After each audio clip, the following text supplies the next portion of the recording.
নমস্কার বন্ধুরা, অমৃতরস কথা চ্যানেলে আপনাদেরকে জানাই স্বাগত।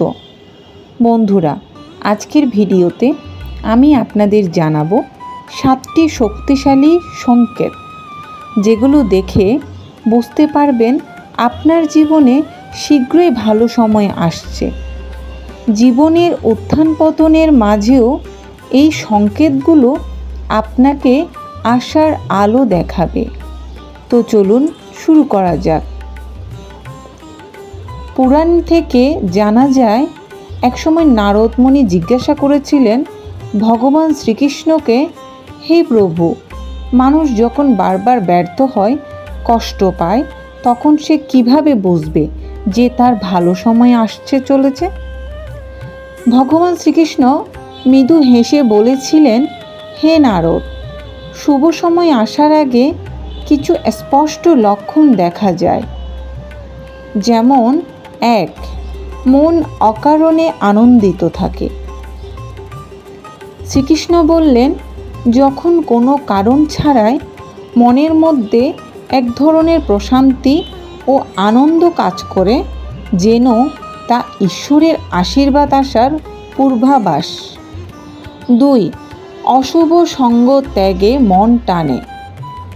যে ব্যক্তি হঠাৎ করে মিথ্যা, অলসতা বা খারাপ সঙ্গ ত্যাগ করতে চায়, বুঝবে তার আত্মা পবিত্র শক্তির টানে এগোচ্ছে। শুভ সময়ের সূচনা তখনই হয়। 3. প্রার্থনার প্রতি আকর্ষণ বাড়ে। যার অন্তরে হঠাৎ করে ভক্তি, জপ, ধ্যানের প্রতি আকর্ষণ জন্ম নেয়, সে নিজের অজান্তেই ঈশ্বরের প্রতি অগ্রসর হয়। এ এক গুরুত্বপূর্ণ লক্ষণ। 4. পুরনো পাপের ফল ভোগ হয়ে যায়।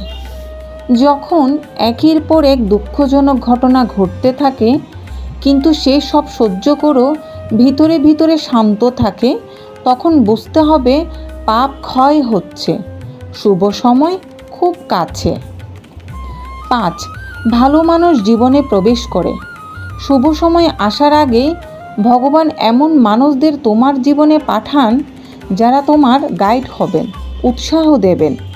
তুমি হয়তো বুঝতে পারবে না, কিন্তু তারা তোমার ভাগ্য পরিবর্তনের অংশ। 6.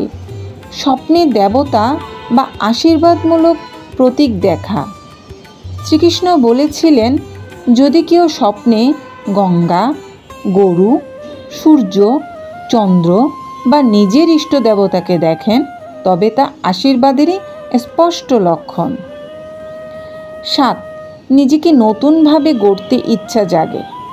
মানুষ যখন নিজের জীবনধারা বদলাতে চায়, নেশা, অলসতা বা কুয়াচার ত্যাগ করে নতুনভাবে সব কিছু শুরু করতে চায়, তাহলে যেন ঈশ্বর তখন তার সঙ্গেই আছেন। শ্রীকৃষ্ণ বললেন, হে নারদ, যে ব্যক্তি এই সংকেতগুলো নিজের জীবনে অনুভব করতে পারে, সে যেন কখনো হতাশ না হয়, কারণ ঈশ্বর তার প্রতি সদয় হচ্ছেন। শুভ সময় আসছে, শুধু ধৈর্য ও বিশ্বাস ধরে রাখতে হবে। তো বন্ধুরা, ভিডিওটি আজকে এই পর্যন্ত। আপনাদের কেমন লাগলো একটা কমেন্টে জানাবেন। ভিডিওটি ভালো লাগলে অবশ্যই লাইক ও শেয়ার করবেন, আর চ্যানেলটি সাবস্ক্রাইব করতে ভুলবেন না। দেখা হবে পরের ভিডিওতে নতুন কোনো তথ্য কথা নিয়ে। সে পর্যন্ত ভালো থাকুন, সুস্থ থাকুন। ভগবান সকলের মঙ্গল করুক।